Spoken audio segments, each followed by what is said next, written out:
Beri boqortooyo fog ayaa waxaa jira boqor da' ah oo lahaa 3 gabdhood.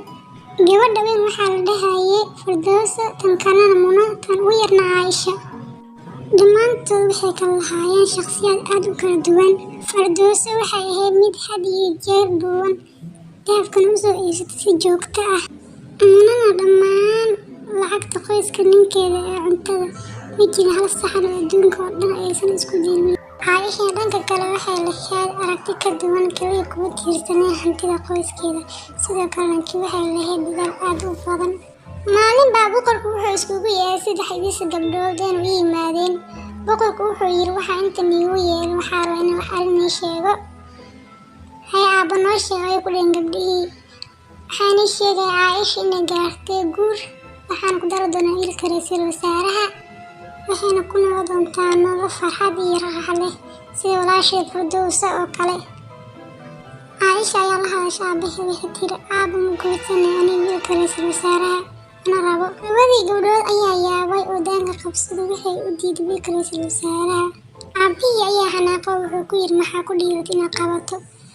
Caaisha waxay aabaheed ku tiri, aabba aniga waxaa rabaa in aan shaqaysto aniga keligay si aan taajir u noqdo.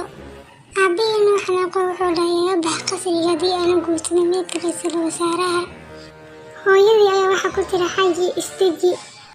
Aabihii ayaa ku yiri, gabadhan maxaa wax u baraysay? Waa gabar yar, haddana waxay rabtaa inay shaqaysto kaligeed.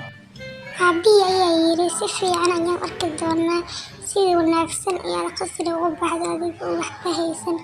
Lagamana yaabo inaad ii soo noqoto adigoo taajir ahayn sida walaashaa oo kale. Gabadhii ayaa tiri, haya aabbe. Sidaas ayayna qasriga u faaruujisay gabadhii yareed. Gabadhii yareed waxaa la siiyey kaliya faras indhool ah markay ka baxday qasriga. Cidina ma arkin, kaliya boqoradii hooyadeed oo jecel. Gabadhii yareed ayaa ku tiri, hooyo ha murugoon, waan heli doonaa waddo aan ku taajiro, waan kuu soo noqon doonaa insha Allah. Hadda way raacaysaa, markii aan taajiro ayaan kaa daawan doonaa insha Allah. Falastii waa indhaha eedankay waxay ku socotay tartiib oo xasillooni leh. Ugu dambeyn boqoradii yareed waxay soo gashay kaynta. Xilli ay qorraxda dhigi rabtay ayay waxay ag istaagtay aqal yar oo meesha ku yaal.